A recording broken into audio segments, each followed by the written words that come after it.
Hi everyone. Good evening. Welcome in another session of AI/ML. Today, basically, after the entire details of how we have actually decided about working with the details up, right? So in the last session, we have just had a discussion related to the hyperparameter tuning based on how the things are moving, right? Like great grid search we have discussed about random search. So today's session we will be just going in details and understanding some other details, and then we'll directly moving down in with the models, how we are going down in real and finding out, like taking the data set, and based on that data set we are training the model. That thing we will be understanding, and ultimately we are plotting how the clusters are been seeing and how it is been plotting. That details also we will be discussing in details. Okay, so let's just start. So let me just share my screen first. Hmm. Okay, just a moment, guys.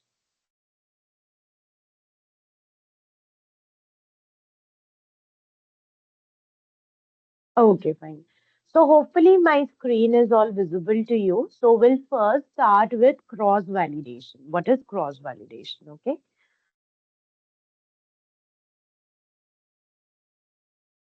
So coming down, we need to understand something like what is cross validation. Let me just give you an example so that you understand it a bit in a better format, so that we can reconnect that actually.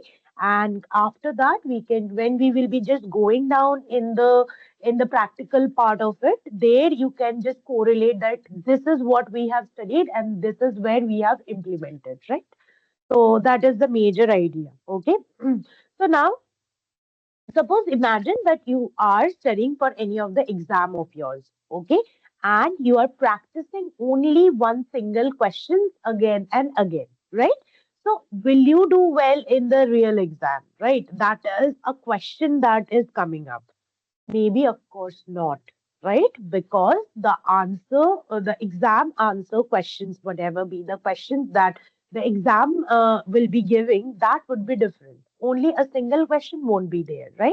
So that is the thing. So same problem in machine learning. So the model learns training data, but the real world data, whatever the data that is getting, that is on a new data, right? So we must check if the model is has really understand the stuff whatever been given to it, and based on that it is giving us the result.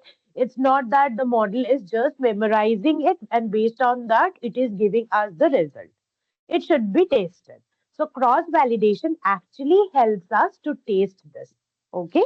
So based on that, cross validation actually checks how well the model actually works on new unseen data by testing it many times in different ways.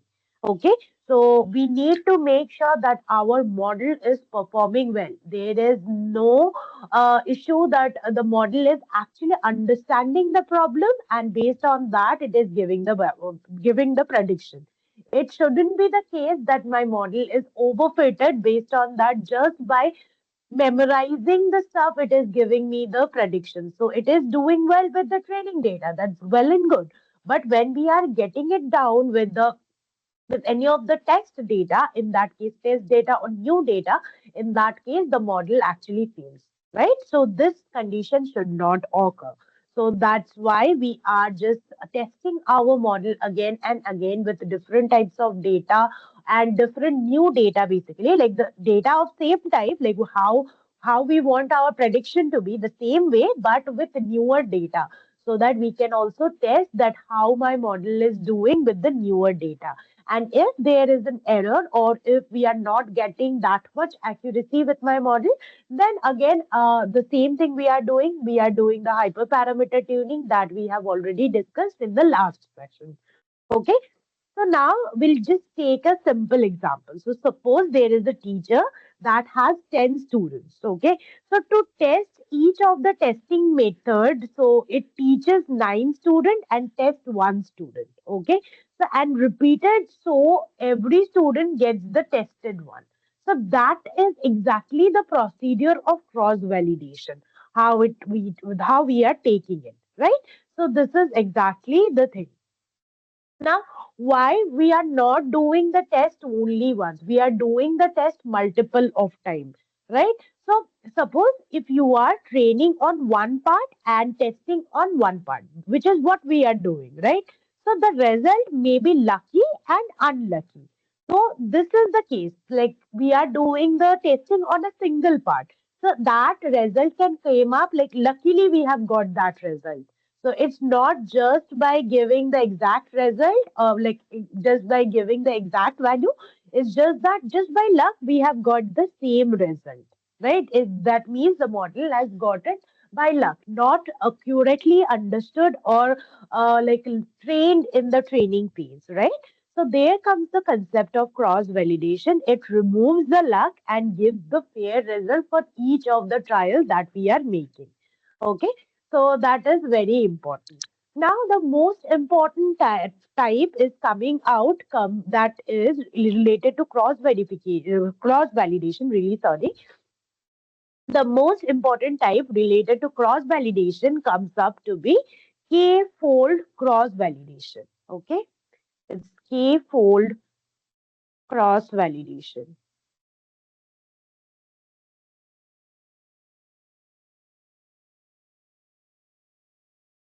Okay. Now, K means the number of parts and fold that is equal to one part of data. Okay. So, what is K? So, K is equal to number of parts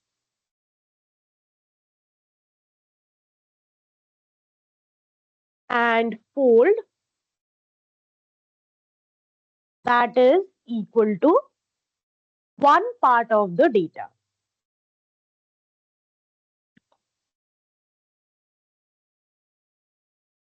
Okay. Now, k-fold cross validation. K-fold cross validation. Suppose, what are the steps that we will be discussing?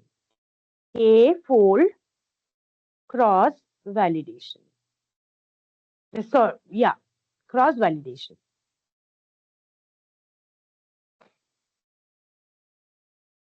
K-fold cross validation. Now, let's take an example. Okay.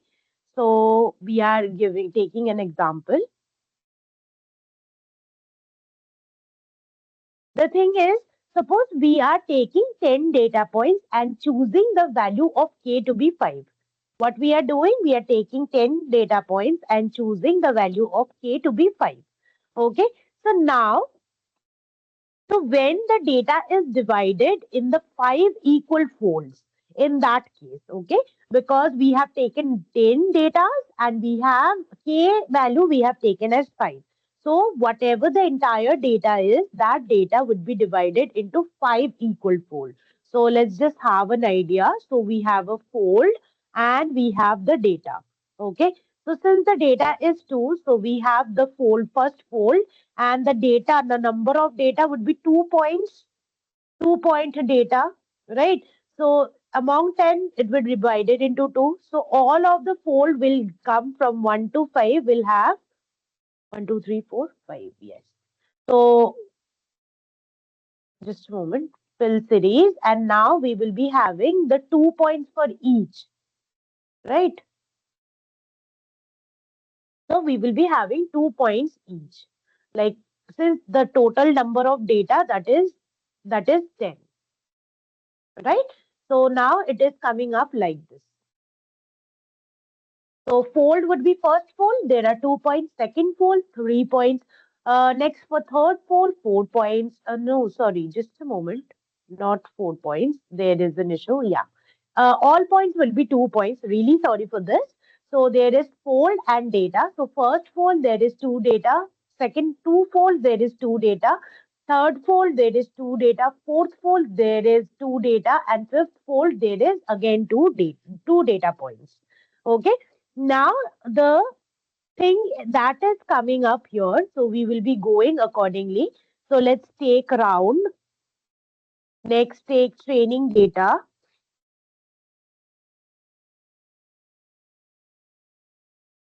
And I'll be having the testing data.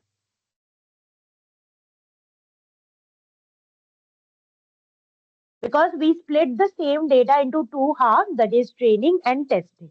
Okay, so I have the round one that goes as for fold 2 to 5, and fold 1 is kept for testing. Okay, now coming down to the second round, in that case we are using fold 1, fold we are using 1, and then going down 3 to 5. Then it is coming down fold 2. So in this way, we will be having 3 rounds, like 5 rounds. So we will be having 5 rounds from 1 to 5. So fold 1, 2 to 5. Fold 1 is kept for testing. For second round, we are using first round and third round and first fold, third fold, fourth fold, and fifth fold, and we are keeping the fold 2 for testing.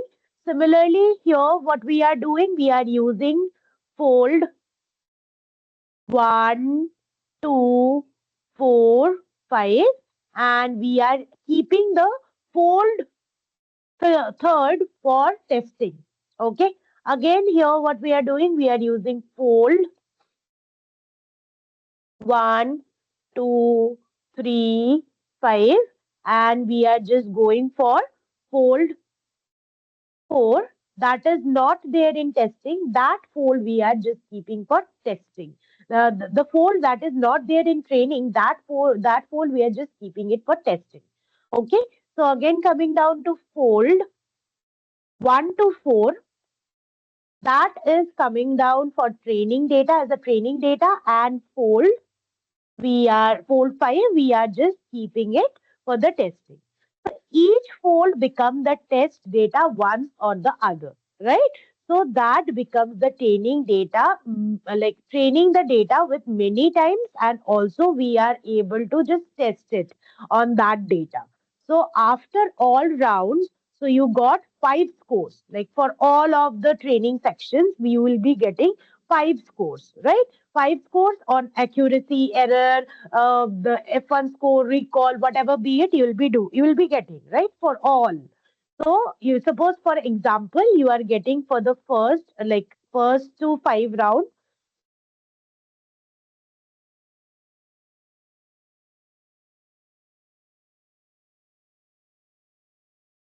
So you are getting the percentage of accuracy, that is, suppose for the first one you are getting 85%, next you got 88%, next you got 86%, next you got suppose 87%, next suppose you got 84%. Okay, so now what you are doing, the final score that you will be getting, that would be the final score would be the average of all. Okay, so what you'll be doing, you'll take the average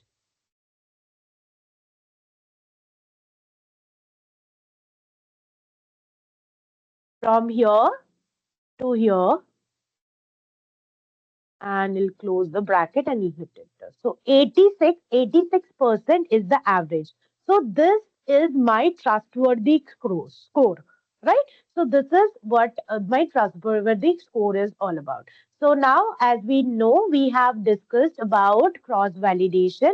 So what is cross validation? Cross validation is basically checking of how well my model works on new unseen data by testing my model many times on different way, on different data or different new data, so that we are getting an understanding of it. Now coming down to a type of cross validation, that is k-fold cross validation. So k-fold cross validation, here k means the number of parts that we are getting, and fold of course means the part of the data. So here we have taken an example. We have taken a data set that contains 10 data, like 10 records, like 10 entries basically. Okay. Now basically we are dividing and choosing the value of k to be 5. Okay. So the data would be divided into 5 equal divisions. Okay. my new data, like the normal data, the data that I am taking. So the normal data is after pre-processing. What we do after pre-processing, we go for model training, right? So here, what we are doing before, like after we have just done the pre-processing on my data, I am dividing the data into five parts, five folds basically. Okay. Since the name is K fold, that's why five folds. Okay. So five different folds, we are five equal folds, sorry, five equal folds. We are actually dividing the data so that at the end we are getting it accurately, right? So after we have divided data, so for each fold we are getting, since the data set contains 10 records, for each of the data fold, for each of the fold, I am getting 2 points, like two data points actually. Okay. So for five folds, I will be getting two data points each. So in total, I am getting like total 10 data points, right? Now coming down here, so for each of the data point, like each of the fold, I am just going and splitting the data into training data and testing data and running my model, training my model basically, right? So for round one, I am keeping fold from fold 2 to 5. All this data point I am using for training, and this specific fold I am keeping for testing. Okay. Now for round two, like for round two, I am using this records along with this one, like one with 2 points. First fold, third fold, fourth fold, fifth fold. All of this I am taking and using the second one for the testing purpose. Okay. Now for the third model fitting and model training, basically we are using one, two, this one, first and second, and fourth and fifth. Okay. And you keeping this third one for testing my model, like testing my model after it has trained. Then I want to test my model. So for this, I am keeping it. So similarly, going for fourth and fifth. I guess you have understood the pattern, how it is going the same way we are following. Okay. So after my model has trained, after we have got the prediction, after we have tested the model as well, we got the prediction. There we get, like, we evaluate our model on certain parameters, right? So we evaluate it based on some evaluation matrix, basically, that is uh, accuracy, precision, F1 score, recall. These are the values on which we are going ahead.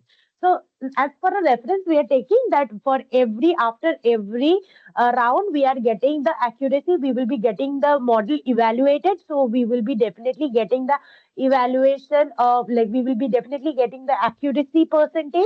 So for all, we are for five, we are got all this accuracy percentage, that is 85, 88, 86, 87, 84, right? So now what we are doing, we are just taking the average score, like that is 86%. Okay. So that is somehow can be a trustworthy score to put further. Okay. So this is the exact thing of cross validation. Hopefully you have understood what is like k-fold cross validation and what is cross validation. Now, why cross validation is so powerful? Because it uses all of the data, tests on the unseen data, it reduces the chances of overfitting of the model and gives a stable, trustworthy number, like score at the end, that we can totally trust on, because my model has been trained and tested on this all these folds that we have created, right? So now we are getting the trustworthy score. Now, after this, the types of cross validation. The first one is, of course, the normal train test split. So we do the training ones and the testing ones. Then we are going accordingly, like the although all the time how we have move ahead. So that is the normal train test split. That is the cross validation form. Now we are going for k-fold cross validation. So that is there we are training and testing many times. That is the most common and the most reliable one. Okay, and there is other one that is stratified k fold that actually keeps the class balance and also very important for classification, like 70% boy, 30% girl, or 70% girls, 30% boy. So each fold keeps the same ratio and take it accordingly. So that comes on the stratified k fold. Okay, so that is another type of cross validation. So these are the details about cross validation, and hyperparameter tuning together. Like when we are tuning the hyperparameter, we try one setting and we use the cross validation at the same point. So comparing the average score, we pick up the best setting for the model, right? So this actually avoids choosing the lucky setting, and whatever be the like issues that we are getting, we can remove that. So this is very much recommended to work with cross validation with hyperparameter tuning. Okay, so these are the details about cross validation. So cross validation is like training many times, test many times, and trusting the average that we are getting. Okay, so that is the thing. So cross validation checks the real learning of the model, doesn't goes on the luck basis or any of the parts or that we are discussing. And the data is split into many parts that we discussed, and each part is tested once, and we get the score accurately, that we are getting the average of all the score. So that becomes our most trustworthy score, and we are using that and flaunting that only. Okay, and the result that we will be getting, the predictions also that we will be getting, that would be more fair and reliable. Okay, so this is all about the K folding. Hope you understood it. Now we'll go down to elbow method.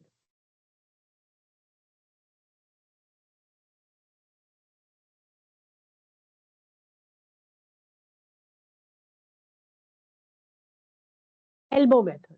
Okay, so elbow method, what is elbow method?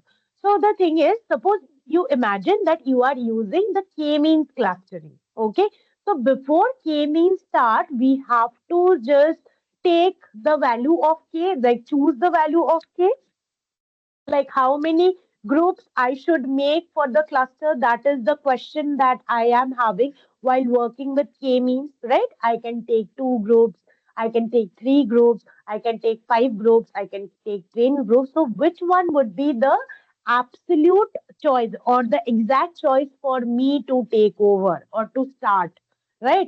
So because the number of cluster is depending on the value of k, right? So that I am doing. So if I am like, after understanding of the data also, if I am unable to guess, because my data set is huge, unable to guess how many exact categories are there, so I'll be doing a wrong guessing of k, right?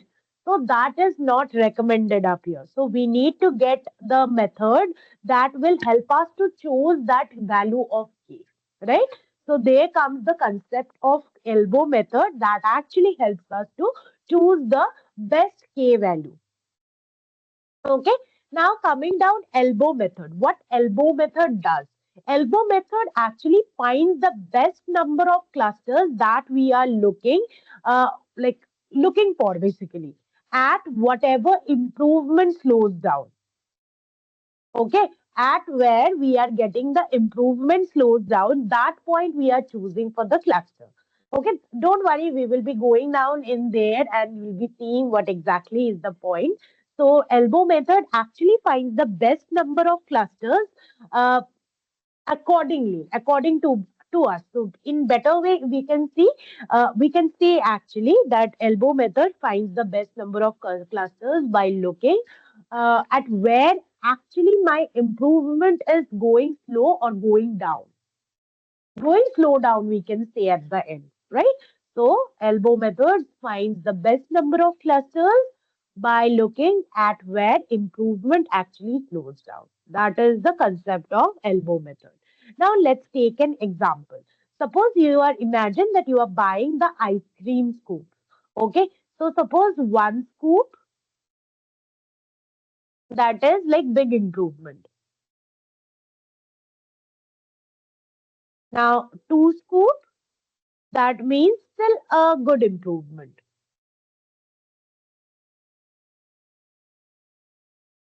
Coming down to 3 scoop, so it is like a bit smaller improvement, right? But if you are going for 10 scoop, then in that case, your stomach will ache, right? In that case, that is not at all useful,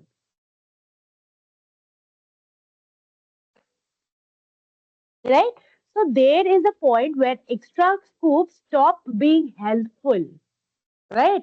Stop being satiating your taste buds or satiating your hunger, whatever be you call it. So that is the point where this extra scoop stop being helpful. Like when you are having the same food again and again, multiple of time, you just get bored of it, right? So you need to find that boredom point when you start getting bored, right? So that is the point. That point is the elbow point. Okay. So what does this elbow mean? So elbow means like imagine that you are bending your arms. Okay. The straight arm, that means there is no bend. So when you are bending the arm, you are getting a clear angle. Then what? You get the elbow, right? So then we are like actually drawing a graph. It actually looks like a bending arm bending. So the bending point is the value, is the best k value that we are taking over. Okay, so the bending point is the best k value. Okay, so we will be seeing that also. Now we need to have a measure in this elbow method. So how do we measure this elbow method? Okay, so we actually measure something called WCSS. WCSS. Okay, so what is this WCSS? WCSS is within cluster sum of squares. What is it? Within cluster sum of squares.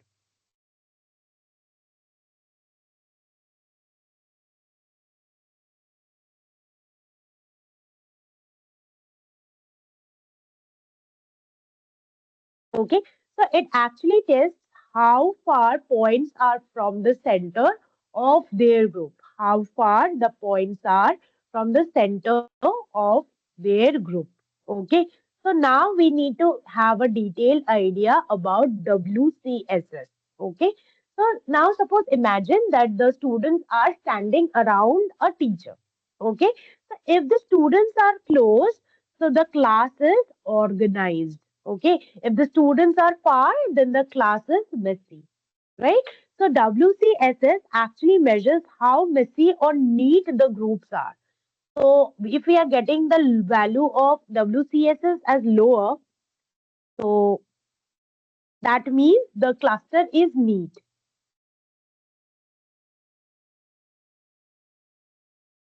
If we are getting high WCSS, that means the cluster is messy.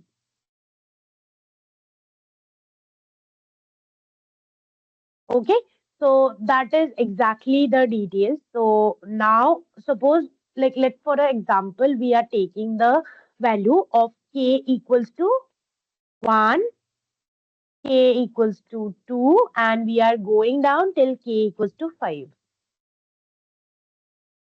Okay, we are going till k equals to 5. Now, for each of the cluster, we will be getting the value of WCSS. So let's take the value here k, and here we are taking as WCSS. Okay, so from 1, we will go down to 5.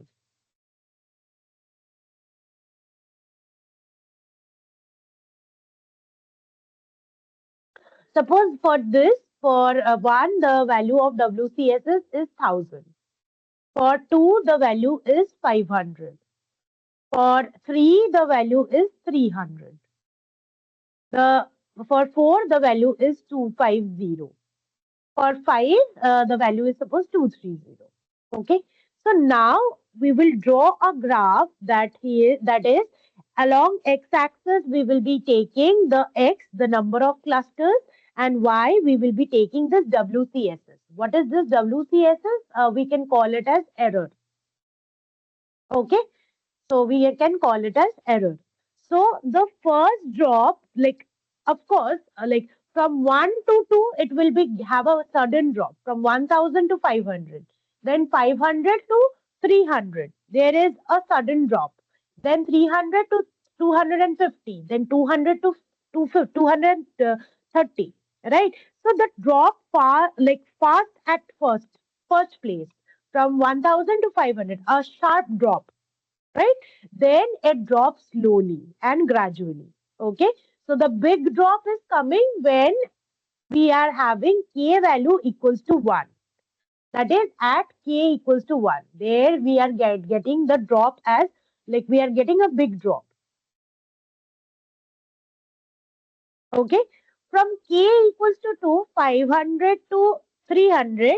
So like 2 to 3, in that we are getting like 2 or 500 to 300, 300 to 250. Here we are suppose getting a small drop.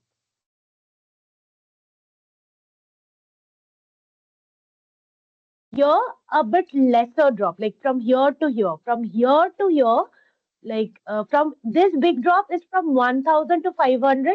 This small drop is from 500 to 300. Now from 300 to 350, from 300 to 250, the drop is very small,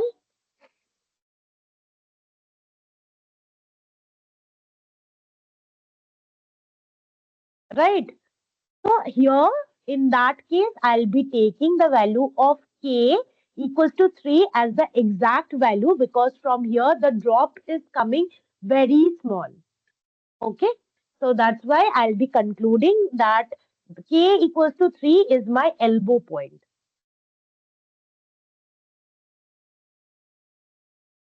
Okay. So this is my elbow point. I hope you have got it because I have explained it with the example. Hopefully things are clear to you. Then also, if you are having any issue, just wait when we will be just doing the practical part. There you'll be seeing the plot. There you'll be easily understanding the part. Okay. So kindly just have some patience. Now, we have to discuss about why we are not choosing the value of k very large, right? So, k is the number of points, right? So, every point becomes its own cluster. So, if every point becomes its own cluster, in that case, my WCSS score would be 0. And this is like useless clustering, we can call it, right? So then elbow method stops us from over clustering. Like if we are just for our reference, I can choose anything. The value of k I can choose 20, 25, anything, right? But this elbow method actually stop us from over clustering. Like at the end, if we are taking suppose 15 cluster, right? So I have got suppose 15 data points or 10 data points. Okay, so every point becomes will be becoming its own cluster. There is no other option, right?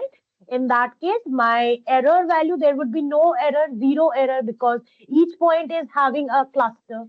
So in that case, we are just using it. We are just using the elbow method to take it in that form.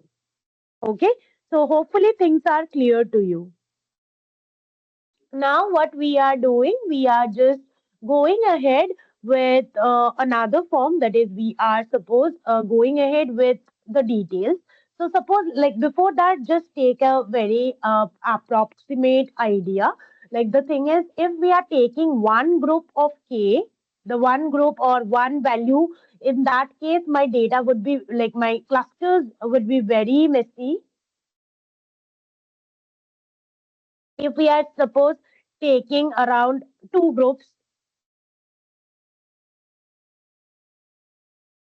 it would be better. If we are suppose taking three group,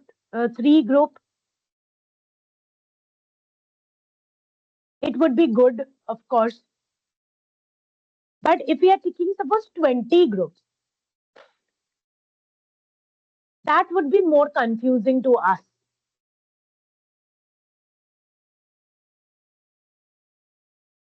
Okay. So elbow method actually finds the most suitable spot to get over, right? So that is the exact idea. Okay.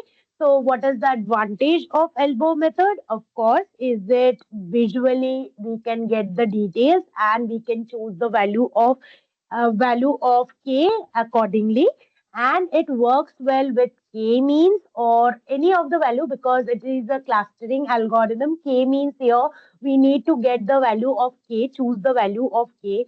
So that is the part, and here there is no complexity that is there that you need to get into. Okay, so that is exactly about elbow method. Now let's go into Celote score.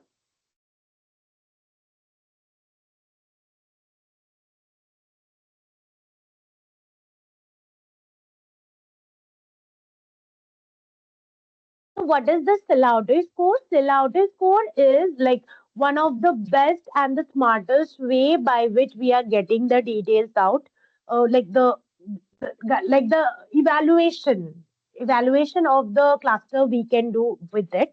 So now basically suppose you imagine that your group of students into teams, right? Now now the big question is, are the teams really good?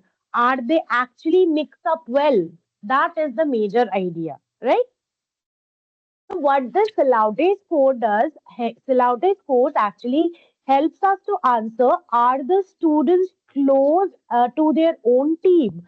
Are they far from the other team? That kind of definition we can get from this Celote score. So Celote score actually tells us how well each point fits inside its own cluster. Okay, so that is the idea about Celote score. So suppose imagine that a student standing in a group on the playground. So if you are standing very close to your friend and you will be standing far from the other group, right? So it's like you are happy. That means the cluster is good. And if you are close to another group or equally close to all, then we will be getting the confused. Like you are the confused one. Like you don't have a best friend.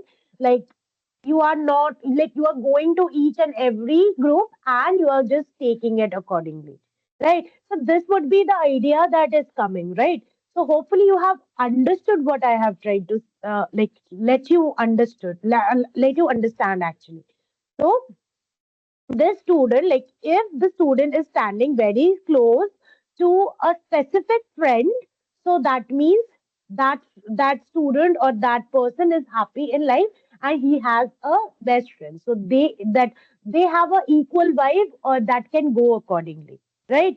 And if that that same student is staying far from another group, that means that student vibe is not going with that group of students vibe. That is the reason that student is staying apart. Okay, so that is the exact thing that we can discuss. So Silaute score actually measures like the what is the happiness that the student like that student is getting. That is the exact thing. So Silaute score actually tells us how well each point actually fits inside its own cluster. Okay, so that is the idea. So Selautus score, as I discussed, so we have two important distance that needs to be have a proper idea. So for each point, Selautus score looks at two distance, that is the inside distance and the outside distance. Inside distance, that is the friend distance. Okay, friend distance, that means the average distance between a point and the other and all other points in its own cluster, measure the term in its own cluster. So let me just write it down. Two types of distance.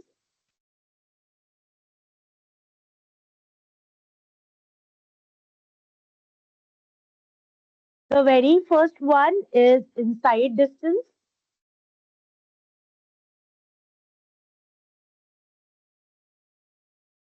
The second one is the outside distance.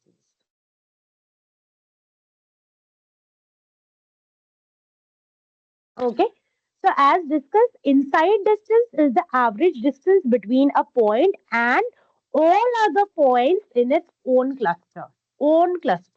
Okay. And here, let me mention the term own cluster. Coming down to the outside distance, like before that, let's give an idea about inside distance. So how close am I with my own friends? This would be an example. So smaller distance, that means good bond, good vibe, equal, similar vibes, right? That is the idea. Now outside distance, that is the distance from the stranger, right? Distance from the stranger.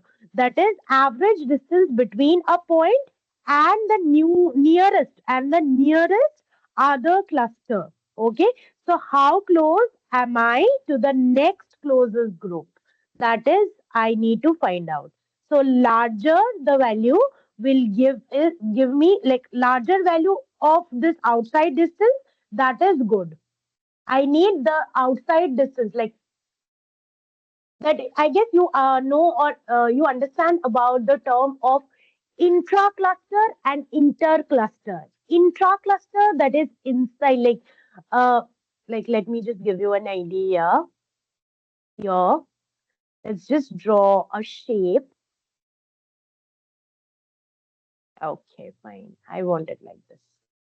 And here I'll take shape inside it. I'll take it.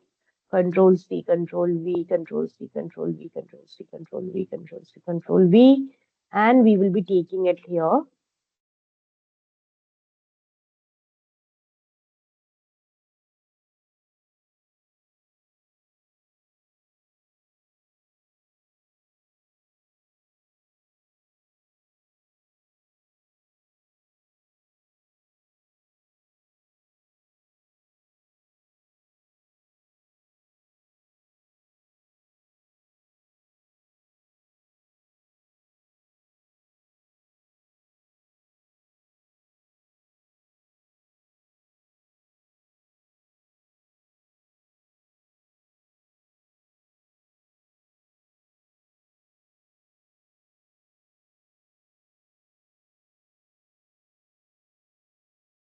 Yeah. So these are the points, and this green color signifies a cluster, right? And inside this blue one actually signifies the points. Now, intra-cluster, that is like the distance between the data points within the cluster. So now, what is the distance between this with this? So this is the distance. Right. Now coming down to this, what is the distance? Coming down here, if I am checking the distance between this and again I am trying to find out the distance from here to here. Right. So these are the intra-cluster distance. And if we are just copying the same thing here and just copying Control V, okay, Control Z. Control C, Control V like this. If we are adding some cluster here, like suppose there is other points as well here, and the distance, like this distance I'm keeping here, putting this points here, and we have the distance from this cluster to this cluster, right? So this distance actually tells us this is the inter-cluster distance, and this distance, these are the intra-cluster distance. So inside distance, like the distance within like own that is there, that is inside the own cluster, and the outside distance, that is the average distance between a point and the nearest other cluster. So this is like this point I am telling. Like suppose if we are taking here to this, like suppose let's take this point control. Let's take this point Control C, Control V. This is here, and I am taking this to this. Okay. So this is actually this point, how like what is the distance from this point to this point, like this point or to this cluster specifically. So this is the outside distance. Okay, this is the outside distance, fine. And this from this uh, cluster to this cluster, what is the distance? That is inter-cluster distance. Okay, inter-cluster distance. Hopefully, you have understood all of this stuff accordingly. Now we will be going inside with Silhouette score. So what is the Silhouette score? Suppose this inside distance, you can just take it as A, like denote it with A, and outside distance, you can just denote it with B. Okay.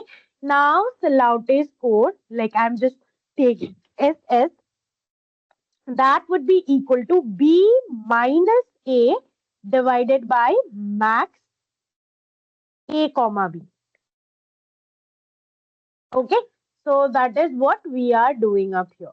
So SS equals to B minus A divided by max B minus B comma A. What is the max? That one. So here basically we are doing it accurately. Now let's take an like common idea. Let's take a perfect situation to just have a understanding. Suppose A equal to 2 and this B equal to 10. Okay, so how we will be calculating it? 10 minus 2 divided by 10 because 10 is max between 10 and 2, right? So 10 minus, okay,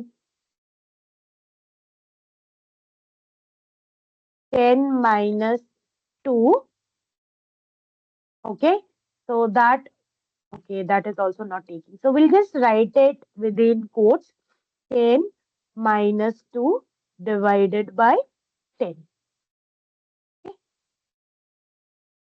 So this is the thing. This is how it is coming up. Now, what would be the answer of it? 10 minus 2, that is 8. 8 divided by 10, that is giving us 0.8. Right? So now, if we are taking the next case, that is A equal to 5, B equal to 5. Right?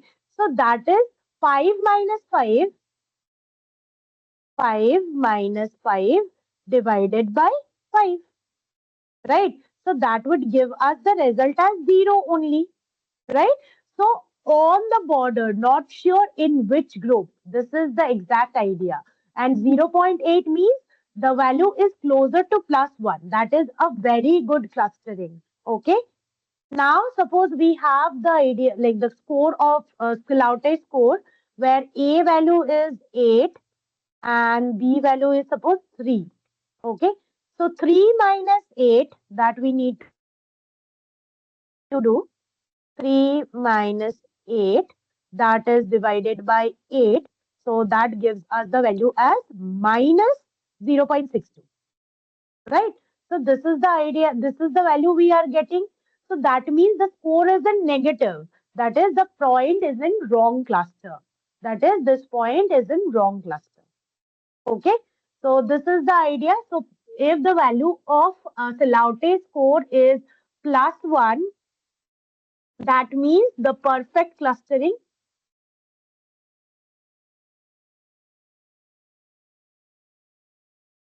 If the value of Silhouette score is suppose 0.5 to 0.7, that is actually we can call it a good cluster. If the value is coming out as a 0.2 to suppose 0.5, we can call it acceptable. Okay. Now, if the value is coming to 0, that is overlapping cluster.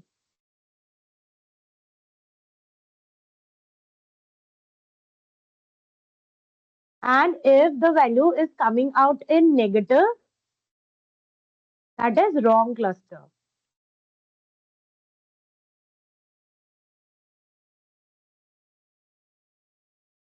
Okay, so this is the idea. Okay, hope you understood. Now, how this silhouette actually helps choose k value, that I need to get an idea. Now, suppose we are trying with the value k equals to 2, k value equals to 3, k value equals to 4. Okay. Now, we will be accordingly calculate the silhouette score for each. Okay, for each. So now suppose if the value of k equals to 2, we get this Laute score as 0.62 or 65. If we are getting k value as 3, we will get this Laute score, suppose 0.73. And for the value of k equals to 4, we get this Laute score as 0.40. Right? So we can see the among this, the best value we are getting as 0.73 only, 73 only. Right? So we can say that k equals to 3 is the best one to choose. So the best option is to choose the value of k equals to 3 for this problem. Okay. So this is the overall idea about Laute score. This is the idea about k-means, all of the elbow method, the cross validation. All of this is the idea. Okay. Now we have to get the idea about AOC ROC curve. Okay. So what is the problem that we need to first understand? Okay. So AOC ROC curve, what is like AOC curve and AUC basically, not AOC, AUC. Okay. The thing is, first we need to imagine that is, suppose you have a robot, okay, that act as a doctor, right? So you look at the patient and say that you are sick, okay, but actually you are not sick, right? The robot actually looks at the patient and told that you are sick, but actually you are not sick, right? So now the question is, how good is this robot in making decision? Okay, so ROC curve and AOC actually helps us measure how good the classifier is. Okay, so we all know about binary classifier, binary classification. So ROC works when there is only two classes. Okay, so if there is a binary classification, only ROC works. Suppose we have four possible results. Okay, so when the model predicts, like four things can happen, right? So, like it is six, that is true positive, like the confusion matrix that you got, right? So, basically, the true positive is sick person. That is and the model has also predicted that it is sick. Then, in that case, it is correct. But when we have, suppose, patient is healthy or the person is healthy, in that case, the model predicted that the model predicted that it is healthy. In that case, also it is fine. But when we are getting the issue that the patient is healthy but predicting sick, and if the patient is sick predicted healthy, that is the main issue up there, right? So that is the way we have already discussed about confusion matrix. So that is the major part. Now, what is ROC curve? ROC is receiver operating characteristics. So this big name has been shortened it down to ROC, a graph that shows how TRP changes with FPR, okay, at different decision levels.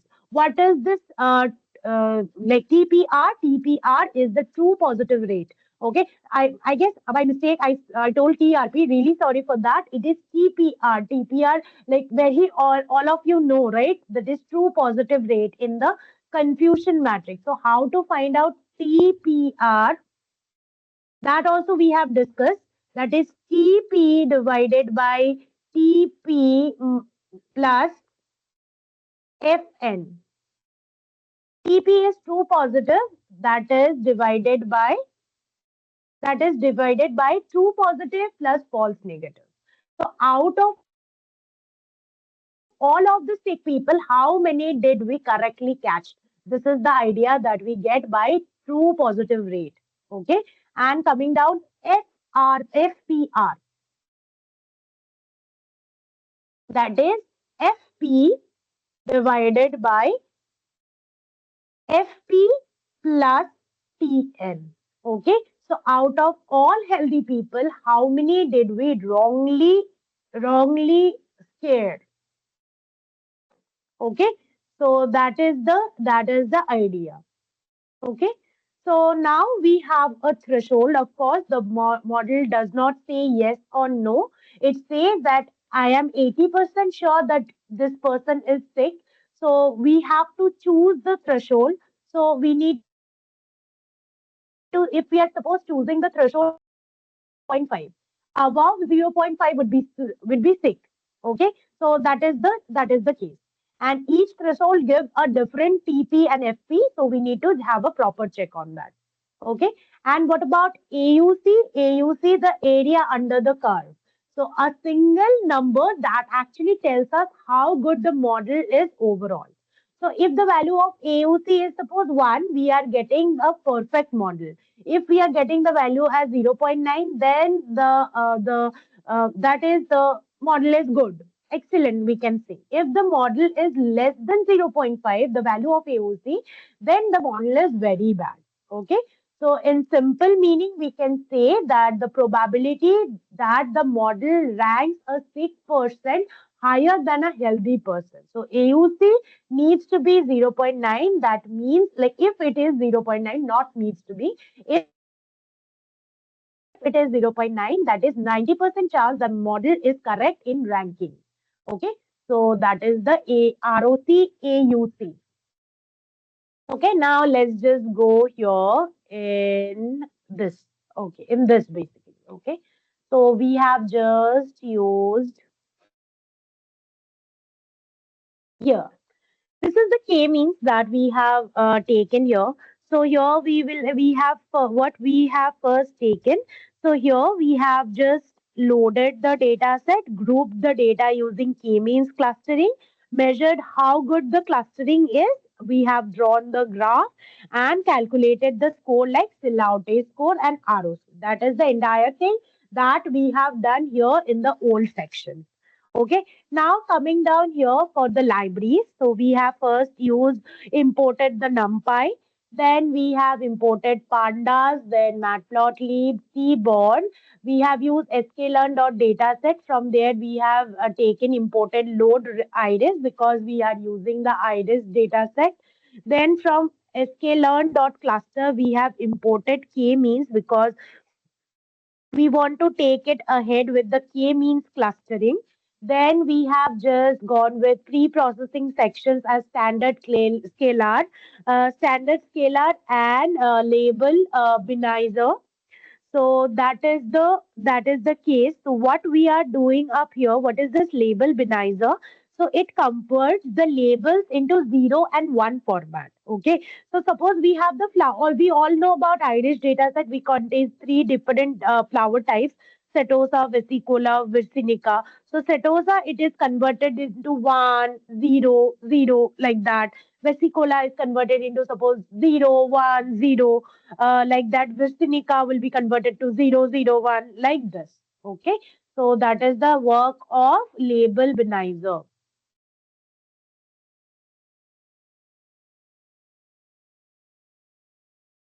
Label binarize. Okay. Now coming out here, we are used sklearn.matrix, imports the Laute score, confusion matrix. Then we are using accurate score, accuracy score. What is the accuracy score that we are getting? ROC curve and AOC. Okay. And we are using spicy.stat to import, like from spicy.stat import mode. Okay. So we are bringing the most common finder. What is this mode? Mode actually finds the value that appears most of the time. Okay. So for that that would be required. So for that we are taking it here. Okay. Now here loading the data set. All know that we are loading the Irish data set, separating the features like separate features that is input and the labels. that are my answers specifically, and convert everything into a table, that is data frame. That is what we have done here. Okay, now coming down to feature scaling. What we are doing up here in case of feature scaling, just a moment, yeah. Feature scaling, what we are doing, so we are just scaling the features accurately because we need to scale it up accordingly. Without scaling it, we might get some of the issues. So we are scaling the features accordingly. Okay, so after doing that, we just here basically we are using standard scalar, so that creates the number balance machine, like number balancer machine you can call, that actually takes it accordingly. And standard scalar, it is a tool you can call that make all the numbers similar in size and remove the unfair advantage of big numbers. Okay, so this is what it does. And x scale equals to scalar dot fit transform. This is the line that goes that does two job at once. Okay, so fit x actually is the learning step. So this line actually does the two job at once. The first one is the fit. Fit is the learning step. That means like looking at the data and learn how big and small the numbers are. That is what it is doing. And going down transform, that is changing the step. That means like it use what you learn to change the number. That is the part it is doing. Okay. So fit transform actually use fit plus transform together faster and cleaner. Okay, so that is the exact idea. Now coming down to the elbow method. So you know about, I guess we have discussed about WSS. So before that, just want to discuss one more thing, that is inertia. So what is inertia? Inertia tells us how messy or neat our groups or the clusters are, right? So that is coming under that WCSS part. So that is exactly we can call it as in details about inertia. Okay, so that is the details. Now we have to find out that we have taken inertia, that is equals to blank and equality. We have taken it accordingly. So here, what is the strategy? We'll try k equals to one cluster. Calculate the inertia. We'll try k equals to two. That is the cluster, and calculate the inertia. Keep it doing till k equals to 10 and store all inertia value. Later we'll draw a graph and find out the elbow. Okay, so this is what we have done, and this is the elbow graph you can see. Okay, so it is starting from here. So there is a sharp drop, and there you can see there is again a, gr- a bit increase. You can say like not exact increase, like it is going steady. Then there is again a sharp fall, and it is going stabilized. So that's what we can call the value of k equals to 3. So this is the elbow point. So k equals to 3 would be my elbow point. Okay. So next we have trained our model using k-means clustering, our with the data set with the k-means cluster. Now we have got all of the pairs accordingly. So you can see all of the clusters accordingly, how the clusters are going for different, like sepal width going down here with sepal length, sepal width with petal length, how the clusters are forming you can get.